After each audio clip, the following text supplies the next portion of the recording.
Welcome back. My name's Robert Hodgson Van Wagoner. I'm the author of a recently released psychological thriller, a novel entitled The Contortionists. If you visited my previous video, you heard me talking a little bit about its making, the creation of the Contortionists, and my thinking in terms of its writing.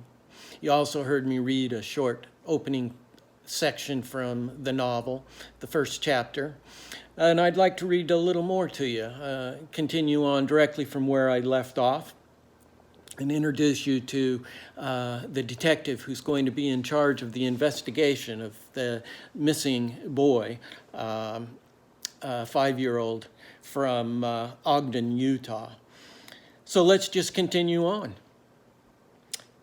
Detective Craig's day off. 12:50 p.m. Lieutenant Detective Milo Craig rolled up the hill past the Mormon church, its lot already a carnival of police and media. He steered left at the corner around a flashing cruiser, lifted a finger to the uniform who sentried the intersection. A block ahead, at the bottom of the Boys Street, Jill Grafton's SUV was parked near the corner. Craig pulled in beside it, turned off the motor, then sat for a moment, feeling his age. There were advantages he'd learned to foregoing retirement, but losing his day off was not one of them. The neighborhood sat high in the foothills above the city, an unobstructed view of Antelope Island and beyond. To the west, over the Great Salt Lake, a bright fissure in a tight-fisted sky. He zipped up his jacket and climbed from his rig.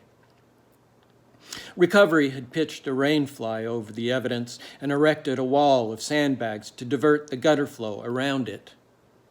The tissue-wrapped book, now obvious in its translucence, lay straddling the concrete and asphalt.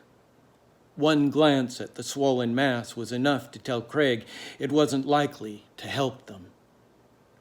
"What a mess," he said. "Not hopeful," Jill Grafton agreed. "We'll see." Despite a decidedly feminine presentation, Jill was a gruff, militant wisp of a woman and as capable a criminalist as Craig had encountered. She was married to a Cheryl, a liability in Utah, though the precision of her work largely neutered her antagonists. If the book had anything to tell them, Jill and her crew would find it. What should I know? Bleak, 5 years old, not even in kindergarten yet, carrying that, she gestured at the gift, to a birthday party. "You run the parents yet?" Craig shook his head, though in fact he had. Feigning ignorance, he'd found, was the shortest route to learning everything he needed to know. About 9 years ago, the father had an alcohol-related accident in the canyon, went through the retaining wall a mile above the waterfall. Minor injuries, suspended license, nothing prior, nothing since. Not on either the mom or the dad, but for that one blip, a good, upstanding Mormon family. Craig nodded. Repentance is a wonderful thing. Jill allowed herself a wistful smile. "You've been around long enough to know, I suppose." Indeed.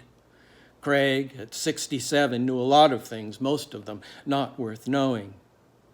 Impressions in the grass? The soggy apron between the curb and the sidewalk appeared steamrolled. Who can tell? Neighbors have been all over here.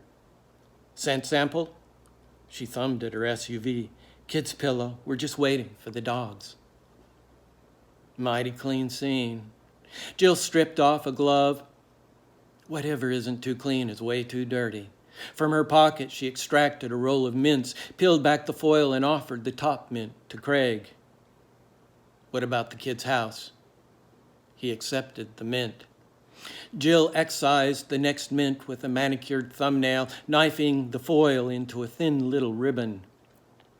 She sucked the disc into her mouth where it clicked against her teeth until she got it situated between her cheek and gum. Like an abscessed tooth, the mint bulged beneath her cheekbone. She dropped the roll into her pocket before answering. I made a quick once-through of the kids' bedroom, then sealed it off. Family seems pretty cooperative, signed the consent, no question. I think they'll stay out until we decide if we want a closer look. They released the pillow and a couple of hard-surface toys, kid's toothbrush. Craig nodded. Later today, I may want you to take a look at the rest of the house. I'm on my way to the neighbors, then I'll speak with the parents. I'll let you know. Sad stuff, Jill said. Yes, indeedy. Thanks for stopping by.